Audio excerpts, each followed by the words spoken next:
You may believe that the opposite of love is hate. I do not see these two emotions as opposites. In fact, love and hate are often closely aligned. To me, the opposite of love is fear. When you have fear, you do not have love. Ego uses fear as a way to keep authentic love out of your life. When love is not present in your life, you have succumbed to ego and allowed fear in where love could be. You have allowed ego to replace God. Learning to experience authentic love means abandoning ego's insistence that you have much to fear and that you are in an unfriendly world. This begins with an assessment of your reluctance to embrace love. If you are not experiencing love in your life right now, it is because you are in some way afraid. You need to examine your fears with honesty and with love.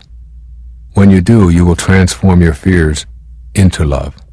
You will open up a space within you that can only be occupied by love. In this space you are on purpose, walking the way of the sacred self.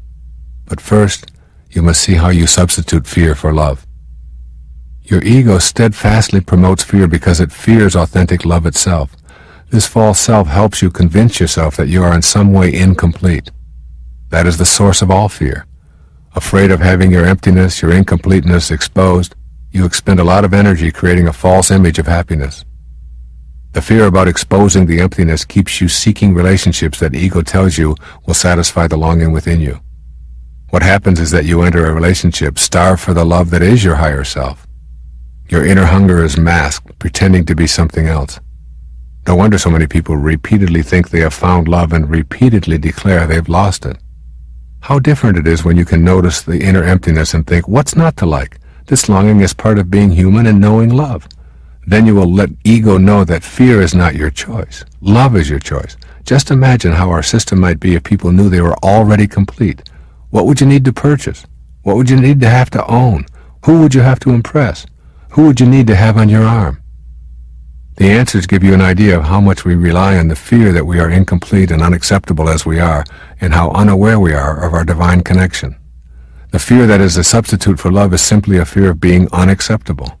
Virtually all fears can be traced directly back to self-esteem.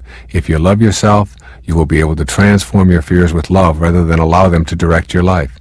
If you have an inner feeling of being complete and whole, knowing the loving presence that is there, then fear becomes a loving invitation to know more or to change something in your life.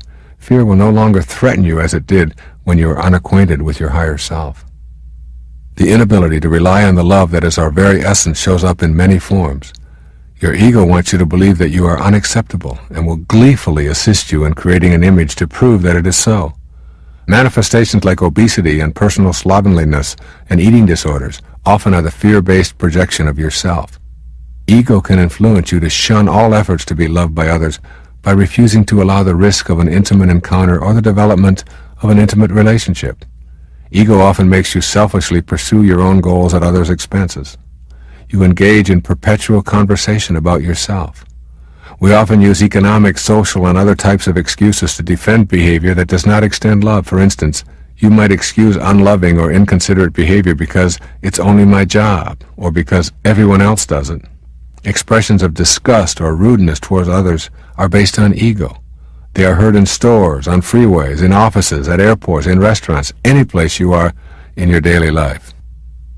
These are some of the common expressions of a fear-based ego struggling to keep you away from the experience of love that is your true essence. Before you begin to change these behaviors and thought patterns, you need to examine the payoffs. What is some part of your receiving as a payoff for listening intently to ego? Your ego works for its living. Its payoff is not money, but just in keeping alive. Your ego is not open to making contact with God because it would be immediately put out of business. Your ego is in direct conflict with your true purpose for being there. You are here to give and receive love. Your ego protects you from that vision by keeping you in a belief system that declares you are separate and special. By hanging on to the fears of your insufficiency, you can avoid taking any risks. As long as you have self-doubt and all of its attendant fears, you are guaranteed to stay in servitude to your false self. Your ego thrives on guilt. Your higher self knows that you should forgive yourself, learn from mistakes, and release feelings of fear and anxiety. But ego hands you guilt so that it will thrive. Guilt is the inner fear that you should pay a price for any and all mistakes you have committed in your life. Thus the ego convinces you that you must feel guilty, and it keeps you removed from your true spirit. Your ego doesn't reject love. The polite background ego voice whispers that love is a high ideal, but one that is loaded with danger. It warns you to not give too much love because you may be taken advantage of. Because you are so special, it tells you others want to take advantage of you. Ego promotes inauthentic love. In your relationships with others, your ego convinces you that your partner is just what you need to fill the emptiness within you.